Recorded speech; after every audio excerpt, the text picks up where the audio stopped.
Hi, I'm Lesley. It's nice to meet you all. And let me tell you a little bit about my history in cybersecurity. I've been doing this for a while. I retired from the Air Force, where I did a whole bunch of different stuff. Um, and I've been in cybersecurity for about 16 years now. I got my start in IT in a kind of goofy way, though. I grew up on a farm in Illinois, and we didn't have a lot of money.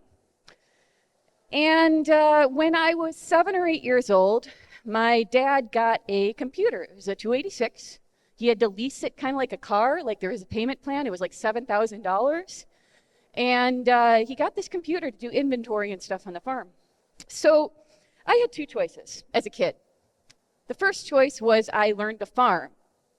The second choice was I learned to computer. Sat in the basement and learned to computer. Take a look at me, guys. Like me and sunlight, not really an amicable relationship. So I decided to learn to computer. And I learned how to computer very, very well because I didn't have anything else to do on the farm. I think a few of you could probably relate to that. This was early days, no internet yet, BBSs. And by the 90s, I had learned to program well enough that I got picked up by a early e-commerce firm as a programmer at around 14, 15 years old. And I thought that I was going to be a rock star. That did not work out. There was this thing, if you're too young, the dot-com crash, where everything kind of fell apart there. But what I did learn during that time is that I really liked working on computers, and I was fascinated by the very, very early stages of computer security and computer forensics. This was a day when there was like 3 people in computer forensics. Some of them might be here. I hope not. It'd be really embarrassing. But as a kid, I was reading about all that stuff, and I really wanted to get into the cybersecurity space. I really wanted to do digital forensics, even before it had a name of digital forensics. And I tried to find a mentor. And there are problems in our community today, and I'll talk about some of those problems. There are still problems with diversity. There are still problems with gatekeeping. I will not lie about anything in the talk today. This is going to be a very frank, very blunt talk because it matters to know what things are really like so we can fix the problems. But in the 90s, it was very, very hard for somebody who looked like me to find a mentor, to even get accepted into the hacking community at the time. And that wasn't just the cool 2600 crowd it was hard to get involved with. It was also the professional community doing things like digital forensics. I reached out and I asked people, hey, can I shadow you a little bit? I'll work hard. Like, I want to learn a little bit about what you do. Can you just take a phone call with me? And every single person I talked to said no. Every single person, or ignored me completely. Every single person for the course of about 2 years. I ended up having to enlist. And that wasn't a bad choice. The Air Force was great. I did back shop avionics maintenance. I learned to solder. I did a lot of electronics work. I got a degree in electronics. And that served me very, very well. However, my route into cybersecurity was long and difficult. And the thing is, out of all of that, is I don't want other people to have to go through the same thing. Today, I do a lot of things to try to make up for the things that weren't done for me. I hire a lot of cybersecurity people. I have for a long time. I've been a hiring manager in SOCs, in incident response, and forensics. So I'm very, very used to the process of pipelining people in and hiring junior people and hiring senior people as well. I also, though, I do a lot of stuff on my own time. I run clinics for resume reviews, resume editing, and career advice at a number of B-sides around the United States and a number of city conferences, all community stuff. And I also do mentorship. I have a Calendly on all my social media pages, and I am booked up way too far in the future right now, but I meet with students and people who are looking to change jobs and people who are just having trouble with their careers, and I talk with them. I just talk with them about the problems they're having. I also run a con. It's called Pancakes Con. I hope a couple of you have done that in the past. We're going to be on to year 5 this year, and I do all of these things. I meet with students. I do clinics because nobody did that for me. And I'm not trying to toot my own horn here. I'm just trying to explain the context of my experience of what I do in this space. The fascinating thing that I have discovered is that in all these years now, like a decade of meeting with students, meeting with professionals, meeting with job changers, even late career professionals, they're all kind of having the same problems, y'all. And I know that there's a lot of people out there who are having some of these problems right now. So I have the opportunity, the wonderful honor of telling you these secrets that you don't want anybody to know about, because we don't talk about mental health enough as a industry, as a population in America. And we have a challenge ahead of us in conquering some of these issues I'm going to talk about. But the problem is we don't talk about them. And I talk to hundreds and hundreds of people. I'm sorry, you could come up to me during this conference and be like, you mentored me in 2018, and I'd be like, I've seen 1,000 people since then. I'm sorry, I hope it helped. But I see so many people, because not a lot of people do what I do. But the problems that I hear every single week over and over and over again, I'm going to break them down into categories here. And I'm going to ask for some audience interaction on some of these, especially for advice for the younger people, because I think some of these things are things you've experienced if you're a more senior professional in cybersecurity, but people don't know because nobody talks about this stuff. So let's get a little bit rolling. And again, I'm going to warn you, I'm going to be really blunt. Some of this stuff sucks. Some of this stuff we need to work on hard as a community. Things have gotten better since the 90s, where I couldn't get a mentor and people wouldn't let me into their meetups. Things have gotten a lot better, but we have a long way to go. So this is both a call to action, especially for the senior people here, and it's also a little behind the curtains for the people who are struggling with some of these things, so that you know it's not just you. And I promise, as I talk about these things, hundreds and hundreds of conversations over the years that I've had about these. So let's roll. So the first thing that I hear all the time is, I don't know what I want to be when I grow up in cybersecurity. And I hear this from both junior people who are just getting out of school or the military, and I hear it from senior people who are jumping all over. They've had a pen testing job, they've had an incident response job, they've had a reversing job, and they're all cool and they're all fun. Raise your hand if a lot of things in cybersecurity are fun, okay? I'm not asking you to stand up or cheer or say good morning or anything. Yeah, there's a lot of hands raised. Y'all, we are all interested in learning as computer hackers, as cybersecurity people. Everything is interesting, everything is cool, but you have to choose. Let me let you in on a secret. This is going to be full of secrets. This talk is full of secrets. None of us, not any of the luminaries that you think of, the pinnacle of cybersecurity and hacking, certainly not me. None of us can know everything in cybersecurity, no matter how hard we study, no matter how many SANS classes we take, no matter how many different jobs in different spaces we take.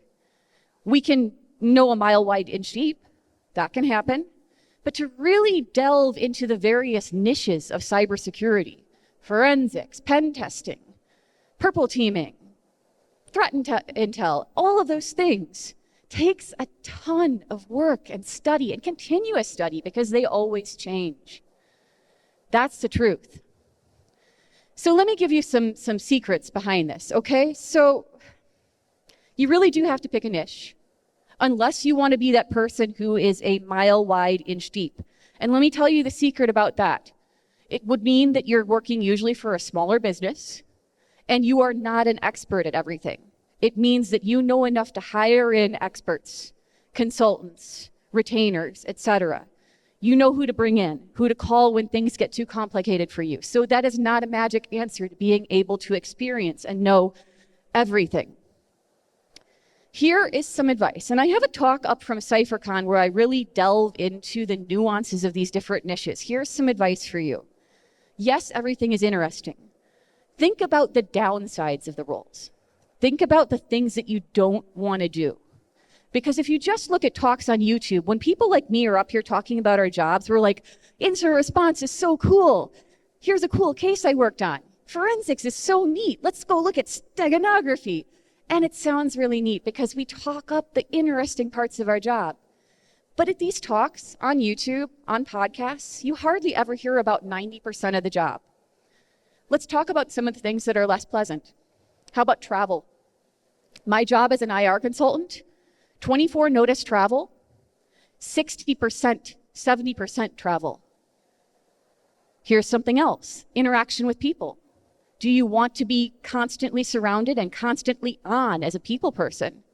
A lot of jobs in cybersecurity require that. Some jobs require intense focus on one project for a long time. Others require you to be jumping all over the place constantly and managing that as a project. Something else, dealing with crises. Not everybody likes dealing with people who are screaming at them. In terms of like reverse engineering, yeah, it looks really interesting until you realize that half of your job is writing good reports about malware. Same with pen testing. How do you like writing reports? How do you like presenting reports to different audiences? So what I recommend is you find people in those niches and you ask about the parts of their job that are less cool, less fun, that they don't talk about. Those types of psychological things will give you a lot of indication of maybe what you don't want to do, what won't work with your work-life balance, etc. So those are just some quick tips for dealing with that. It's challenging, but you do have to choose. And the problem if you don't choose is you get this resume that nobody wants. Okay? Again, real talk, being blunt.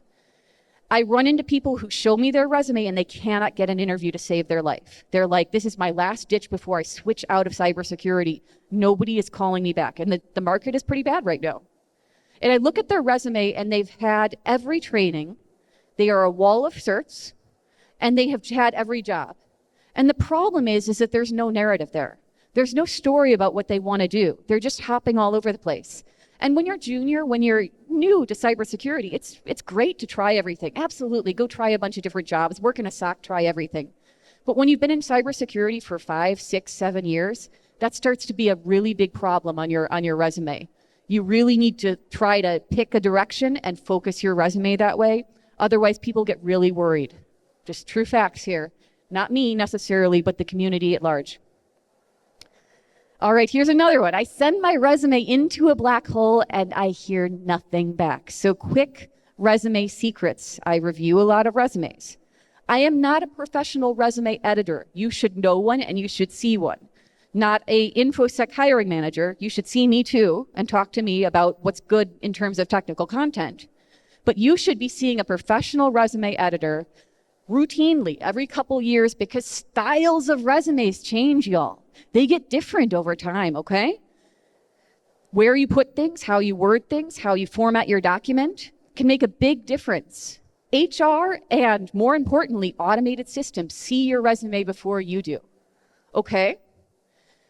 So keyword filtering is a really huge thing. I still see really poor skills sections on resumes, and those are vital. Having a good skills section where you list out good keywords that will match the posting you're applying for appropriately, really crucial because resumes will get dropped before a human being even sees them if those words aren't there.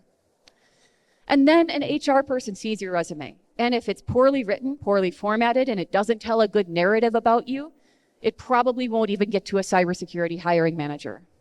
So couple of recommendations. Have a mentor. Somebody who's an experienced hiring manager in cybersecurity, look at your resume for content. Tailor it towards the postings you're applying for, so there's a good narrative about the posting you are applying for right now. And go see a professional resume editor and have them do the whiz-bang English language and systematic stuff that allows your resume to get through filtering better today. Some really scary stuff I see people doing lately that I would advise you not do. Okay, so here's the first one. I see people using ChatGPT to write their resumes. And as some of you are chuckling right now, like, no, I see it. People are doing that. ChatGPT is a tool. It's like a hammer or a screwdriver. It is a useful tool. There's a lot of talks on machine learning and AI at this conference, like all other conferences. It is a useful tool for a lot of things. It is not a replacement for a human brain. Okay? So what I see people doing is just dumping content into ChatGPT and saying, write me a resume. And the problem is that there is no coherent narrative there. ChatGPT doesn't know how to do that. It knows how to make pretty words. And if you need pretty words, it's a good tool to do that. But it doesn't put the necessary numbers or context or narrative about you into your resume. So again, talk to a person who's a hiring manager, see an editor, and think coherently about a narrative about you and what you want to do next, what you want to be when you grow up. Really, really crucial. Some other really icky things, like people putting their photo on their resume. That's a big no-no in the United States. Memes, I see those too. Please don't do that. Please don't put memes on your resume. I see it all the time too. You are not being cute. You are not being cute with your non-standard format and your jokes. What it does is it potentially biases interviewers for or against you, and you don't know which one. So it could be really hit or really miss. That is a heck of a gamble. I would stick to the conventional formats of this year. Okay, so some basic tools there for y'all. All right, so let's have a really tough conversation here. So the next one that I hear from people all the time is, I think my workplace maybe is doing some things wrong, but I don't know. I scheduled time with you, Lesley, because things are really bad. I'm burning out. I don't feel good. And these things are being done to me that I think might be wrong, but I just don't know. I really don't know if that's just me or it's the workplace. We have a big problem in cybersecurity and in America in general in talking to each other about mental health and talking to each other about workplace pay problems, workplace toxicity, bad managers, things like that. I try to get the word out about that stuff, but we need more people to do that. We really need to change our culture around that. I cannot do that alone. But let's talk about some really clear indicators that there is something wrong with the place you are working, okay? The first one, I am told when it comes to raises or promotions or just my work in general that I'm doing a bad job, but I'm not told why. It comes around to promotion time and they're like, well, you suck. And you're like, I do? I thought I was doing really well. There's been no indication up to that point that you were doing well, okay? That is a big problem. That is not your problem. It is not you, it is them, okay? A responsible, good manager and workplace provides you routine feedback about your performance. Written feedback, preferably, that you can keep with you on record. That says, this is what you're expected to do and this is how you're performing. The expectations are clear and how you're doing is always clear throughout the year. If this is not happening to you and then you're told that you're doing a poor job, well, if it's not happening at all, you have a problem with your workplace. There is something unhealthy in the place that you are working, period, whether it's private or public sector, okay? The next one, I'm not allowed to learn or grow. I unfortunately see this in a lot of MSSPs these days because they do things in a very formulaic way and you're required to follow checklists. A good workplace, always, within reason, within financial bounds, tries to help their employees be better. It benefits them. It benefits the employee. It is a really toxic thing to say, if we give somebody a certification or we allow them to job shadow, they might leave. That is incredibly toxic. You usually hear that from managers who are not confident in their own abilities, who are scared that they're going to get in trouble because an employee leaves. That is incredibly unhealthy. It is incredibly toxic. Now, there are definitely financial bounds today in what companies can provide. They can't necessarily send you to a SANS course every year. That's incredibly expensive. But there are things that are cheap or nearly free for organizations to do, like job shadowing, like documentation, like organized pipeline programs that should be made available to you so that you can grow, giving you time to do some self-study, giving you resources to pursue cheaper training like Udemy. There should be something there. If you have had and there's some responsibility on your side too, if you've had a candid conversation with your management and they are not giving you any of those cheap or free tools even to learn or grow, there's a big problem there. There is not a large amount of money associated with a lot of those things. And if it feels like they are just not wanting you to grow because it would make you potentially leave them, incredibly toxic, okay? Back channels. Who's ever worked somewhere where there were toxic back channels? Like over chat? Yeah, it happens. That is a really big indication it's probably time to go, okay? What a back channel is when people stop using their chain of command. They stop talking to their manager. They stop bringing up issues to HR or other resources in their organization. And they're just like, all this stuff is terrible. And everybody's having these conversations around the water cooler or in channels and chat. And they are no longer being escalated. It's just people getting angrier and angrier. And the people who could actually make change are not involved in those conversations. That is a sign of a toxic workplace, okay? It is, again, it is not you, it's them. And you are going to get sucked into that from a career perspective and from a mental health perspective. Oh God, this is a horrible one. I was harassed and my boss and my HR didn't do anything. Abuse and harassment are a serious, serious thing. I joke around, I'm a goof, things like that, but let's just have serious time here. They are serious things. They should be dealt with at the highest priority. Having them successfully survive in a company, in an organization, is incredibly toxic, incredibly detrimental to the organization and to the employees, and usually legally inappropriate, okay? If those things happen and you report them to your management, to your proper reporting chain, to your mentor, whatever you're comfortable with, and nothing happens, it is time to go. You cannot fix that. It is time to find new employment. I know the economy is poor right now.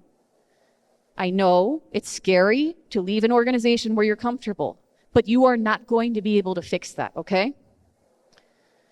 I'm underpaid compared to my colleagues, and perhaps I'm doing the same work or more work than them. All right, this is time to have a conversation. You should know where you stand in terms of salary. Again, we're terrible about that in America. Nobody wants anybody to know what their salary is, okay? I'm fortunate to work for an employer at Dragos. We post our salaries for every single position, every single pay band. And the government does that as well. But you need to know where you stand. You need to have conversations. You need to have mentors who tell you where you should be. You need to be doing salary research for your area, where you live, what you're doing, okay? And if you find out that you are routinely underpaid, you need to have a candid conversation with your boss, with the people in your HR, with whoever is appropriate at your organization. And I would suggest having that written down. If they do not do anything in a timely manner, which I mean within a matter of months, not years, it's probably time to go. You're not going to be able to fix that. There are problems with pay in our field, with cost of living increase. And there are also problems with equitable pay. All the isms still exist in cybersecurity: sexism, racism, homophobia, things like that, ageism. And if those exist and they are impacting your pay, again, you cannot fix that. It's time to consider employment somewhere else. So those are the secrets, y'all. Those are some secrets. I hear people come to me all the time and they are scared to talk to me about this stuff and they think it's them. Always start with written inquiries to your management about stuff when you can, when it's not a safety issue. Have it written down, have a record that you asked. And if things do not change, or if you're in one of these really dire situations, start looking elsewhere. Again, you will not be able to fix this stuff. And let's talk about that a little bit more. Raise your hand if you ever thought you could get into management and fix the problems in your organization. Yeah, there's a few hands raised right now. There will come a time in your career where you work in one of these toxic workplaces I've just talked about. I gave you some secret indicators that you work in a toxic workplace. And you're like, there's a manager job open on my team, a director role, a supervisor role. If I just took that role, I could fix it. I love my company, I love the mission, I love the people on my team, and I could save them. All right, for everybody who's ever been in that situation, I need an answer. Did moving into management let you fix your organization? No. There's a big let's do that one more time. Did it help you fix your organization? No. Okay. There's maybe one yes out there. They were the son of the CEO and they were able to actually take over the company. That is the only way you're going to be able to change things, if you own the organization potentially. Moving into management is a decision. It is a career trajectory. It is fine to spend your entire career as a technical practitioner, that's perfectly fine, okay? If you want to be a distinguished engineer, a principal engineer, a technical lead at an organization, that's a super career path.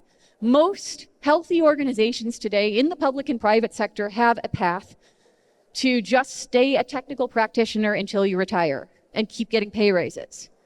If you don't work in one of those, you can always move to one, okay? The government is challenging, the military is challenging, but on the other side of things, there are plenty of organizations out there doing cybersecurity where you can stay a technical person. You can be a nerd for the rest of your career and keep getting paid well.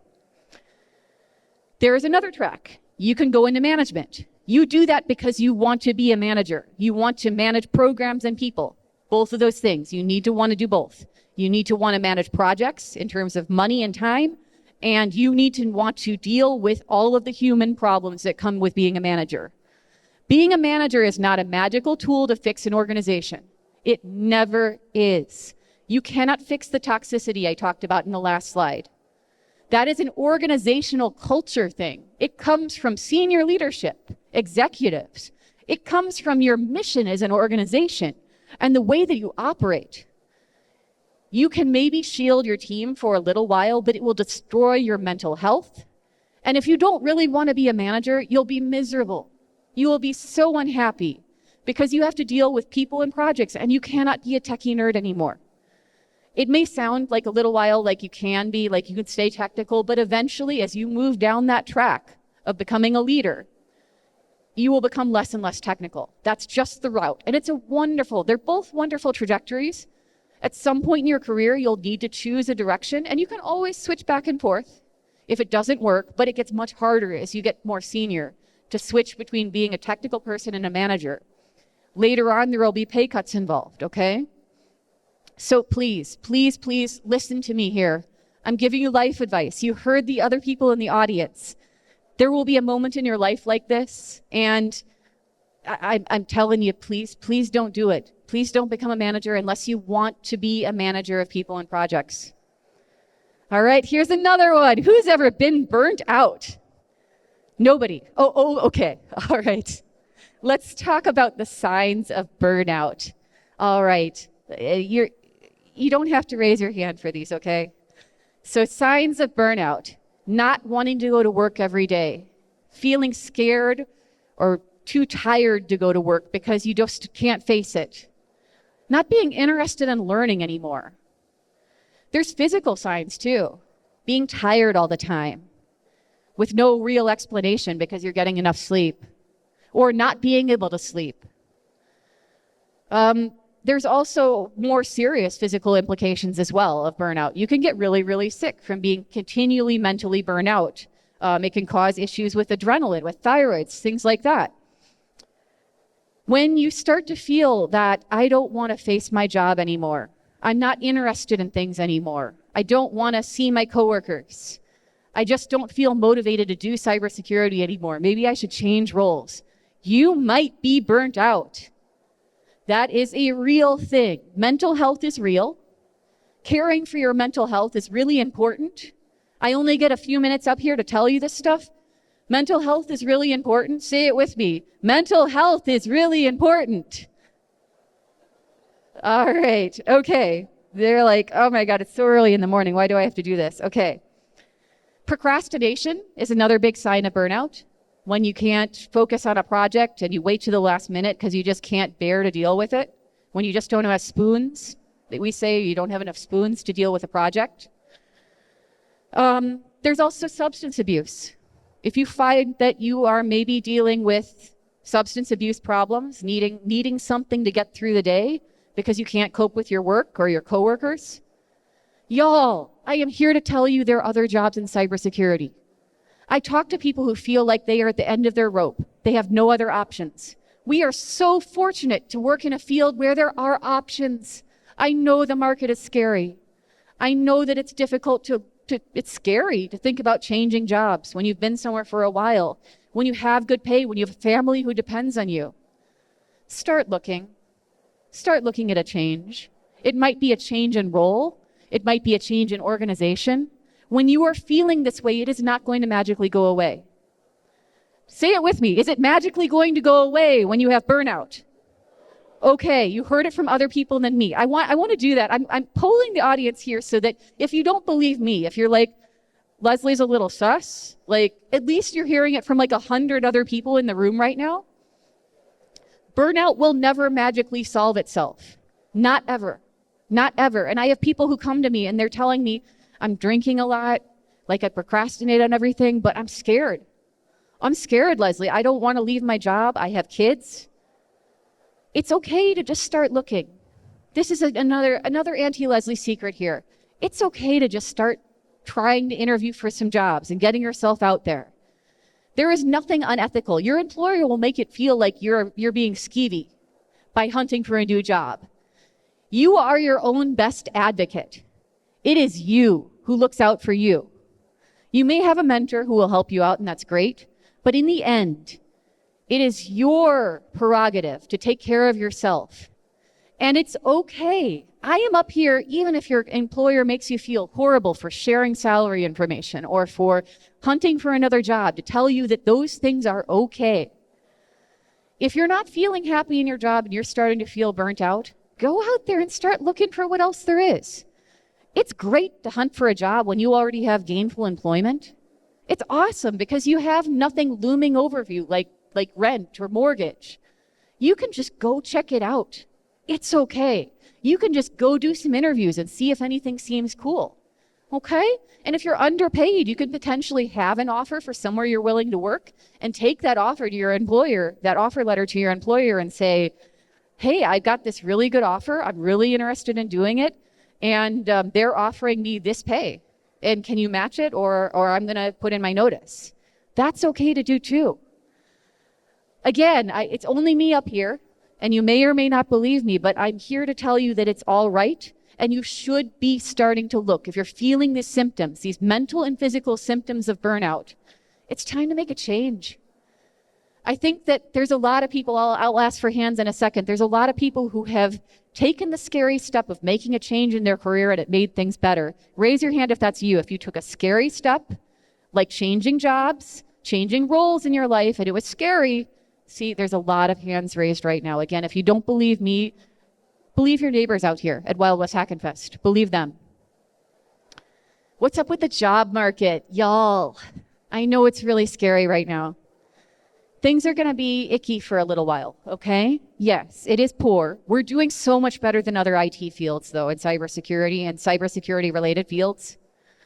We have so much more stability, and I know there's been layoffs, there's been a lot of rifts.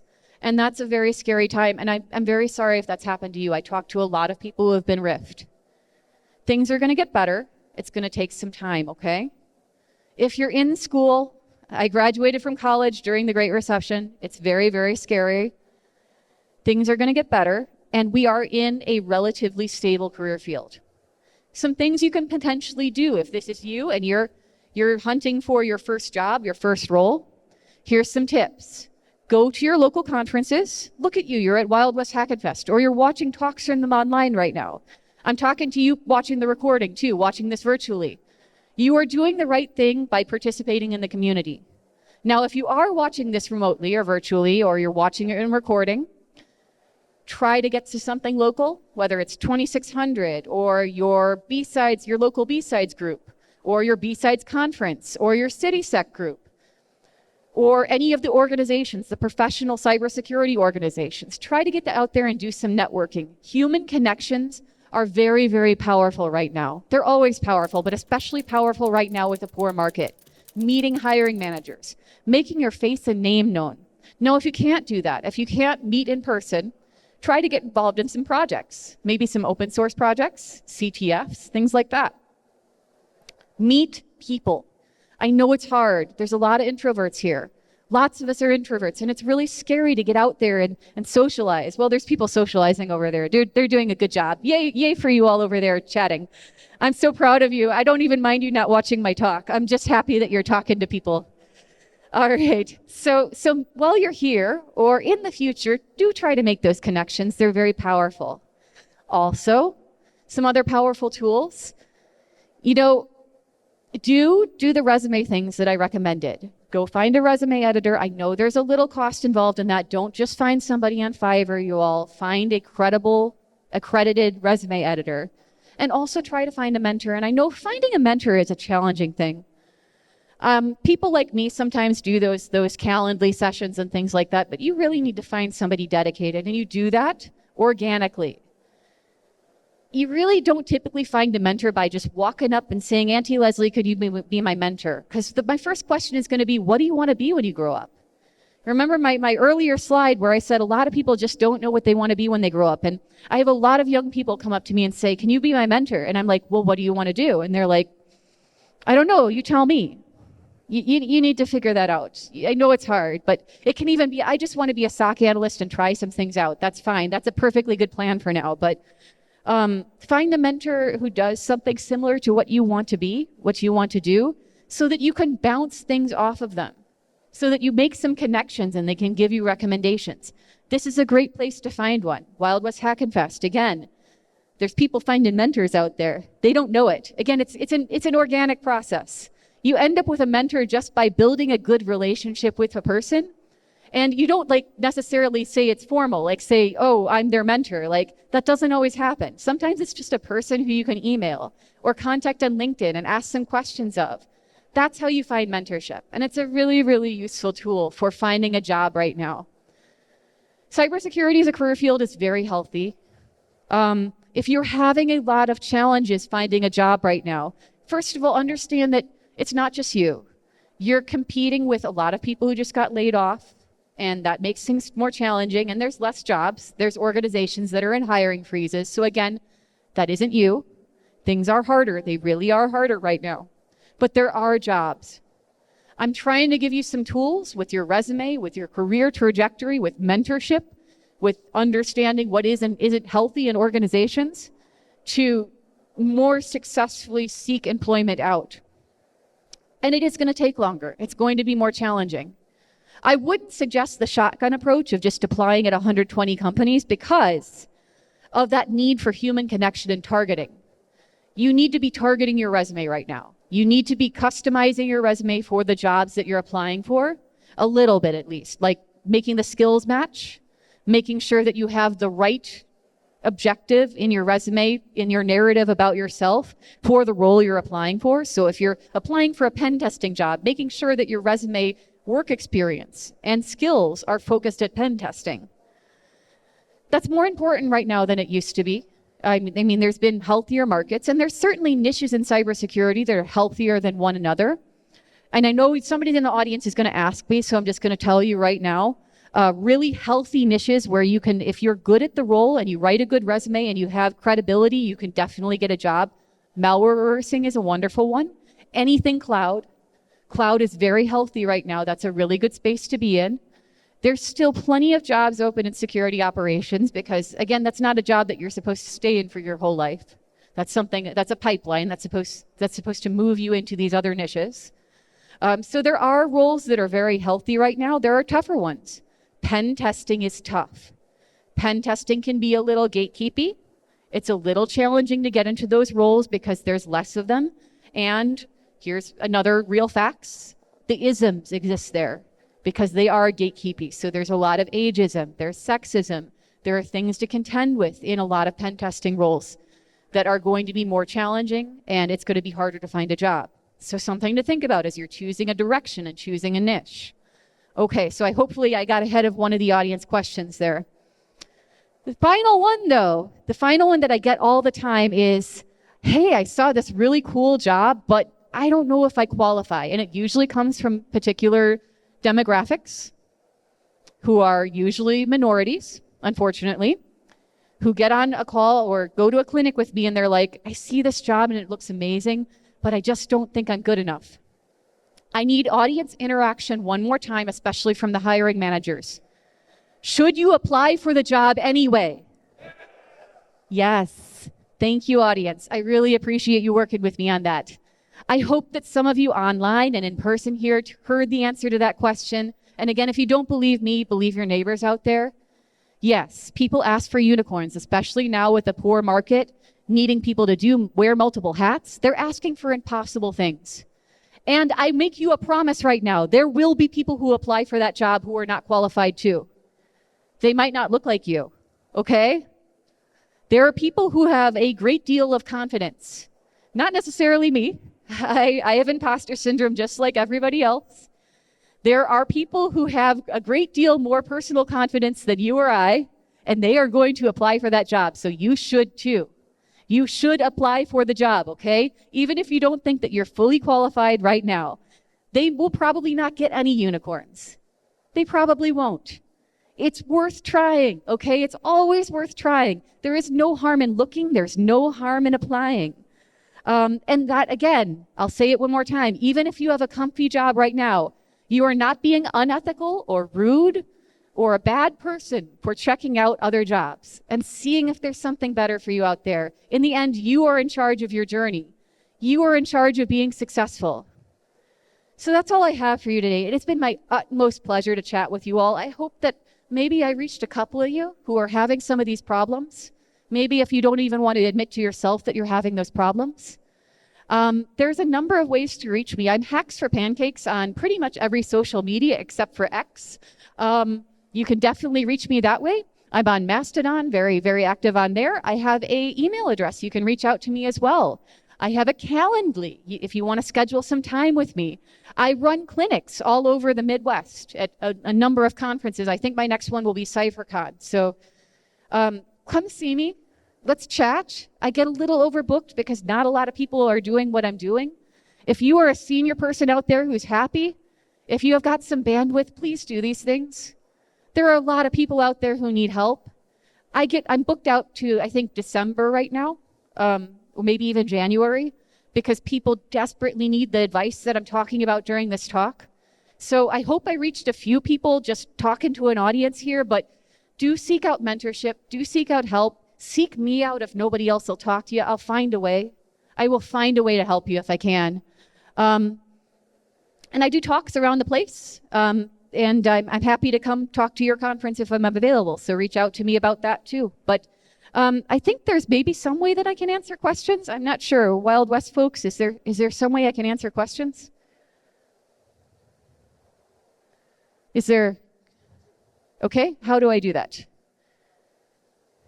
They come up? They come up here? Oh, that's really putting them on the spot. I know. All right, well, if anybody would like to come up here and chat with me, I would love to chat with you. Otherwise, there's a whole bunch of ways to reach me up there where you don't have to stand in front of all these people like me. That's okay. All right, well, it has been my utmost pleasure to talk to you today. Again, I really hope that some of this helped you. I know it's not sexy, it's not cool demos, it's not cool exploits, but I know that a couple of you out there needed to hear this. So thank you all. Thank you for having me. Thank you for your kind hospitality, and I'll see you around the con.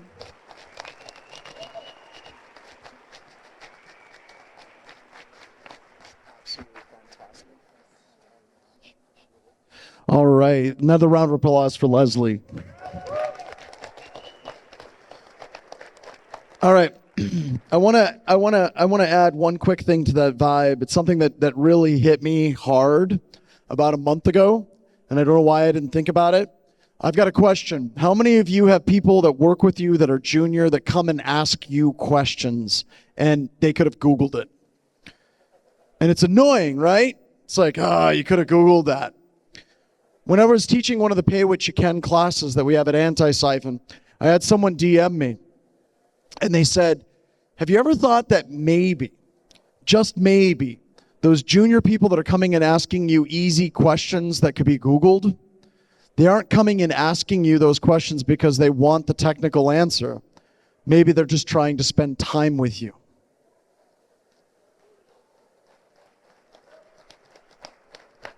And that hit me a little bit different. Because we've always been told, it's like, oh, don't waste my time. You can use Google, you can do that. So the next time someone comes up and asks you an easy question, a noob question, a basic question, a front page of Google question, don't get mad at them. They're really just trying to have you be a mentor, and they're not just trying to get the technical answer, they're trying to get your narrative and your stories. And that's one of the reasons why people like Lesley are so incredibly important.